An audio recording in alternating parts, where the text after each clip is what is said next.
ঘটনা ২০০১ সালের ১৮ এপ্রিল গোপনে বিয়ে করেন ঢালিউড অভিনেতা শাকিব খান ও অভিনেত্রী অপু বিশ্বাস। দীর্ঘদিন এ বিয়ের ঘটনা গোপনেই ছিল। তবে প্রকাশ্যে আসে ২০১৭ সালের ১০ এপ্রিল। হঠাৎ করে ওই দিন পুত্র আবরাম খান জয়কে নিয়ে একটি বেসরকারি টেলিভিশনে লাইভে আসেন অভিনেত্রী অপু বিশ্বাস। অভিনেত্রী জানান তার এই সন্তানের বাবা চিত্রনায়ক শাকিব খান। এরপর এই বিয়ে নিয়ে বহু জল ঘোলা হয়েছে।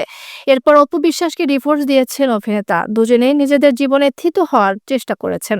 ২০১৮ সালের ১২ই মার্চ বিবাহ বিচ্ছেদের মাধ্যমে তাদের দাম্পত্য জীবনের ইতি টানেন এই তারকা জুটি। তবুও এখনো প্রায় সময় শাকিব খানের সঙ্গে সেই সম্পর্ক ও সন্তান নিয়ে টেলিভিশন অনুষ্ঠানে হাজির হওয়া প্রসঙ্গে প্রশ্নের মুখে পড়তে হয় অপু বিশ্বাসকে। সম্প্রতি তেমনই এক অনুষ্ঠানে অপু বলেন, আমার সেই ঘটনার পর অনেকেই মনে করেছেন এভাবে সন্তান নিয়ে টেলিভিশনে না এলেও পারতাম, বা এটা আমার ভুল ছিল।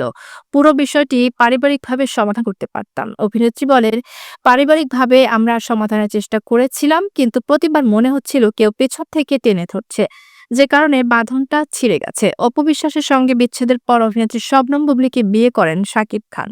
২০১৮ সালের ২০ জুলাই শবনম বুবলীকে গোপনে বিয়ে করেন কিং খান। ২০২০ সালের ২১শে মার্চ জন্ম হয় তাদের সন্তান শেহজাদ খান বীর। এরপর সাকিবের এই সংসারও ভেঙে যায়। এ নিয়ে অপু বুবলী একাধিকবার বিবাদে জড়িয়েছেন। দুজনকে ইঙ্গিত করে প্রকাশ্যে কিংবা পরোক্ষভাবে নানা মন্তব্য করেছেন, যে কারণে দুই নায়িকাকে নিয়েও একাধিকবার বিতর্ক সৃষ্টি হয়েছে সাকিবের। সম্প্রতি এক সাক্ষাৎকারে বুবলীর নাম না উল্লেখ করে এসব বিতর্কের জবাবে অপু বলেন, আমার সন্তান না থাকলে যে প্রসঙ্গটা সৃষ্টি হয় তাদের আমার যোগ্য বলেই মনে করতাম না।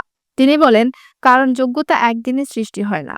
আমি অপু বিশ্বাস, আমি একজন সুপারস্টার। এই ইন্ডাস্ট্রিতে আমার ১৭ বছর চলছে, তাই তাকে আমার যোগ্য বলেই মনে করতাম না।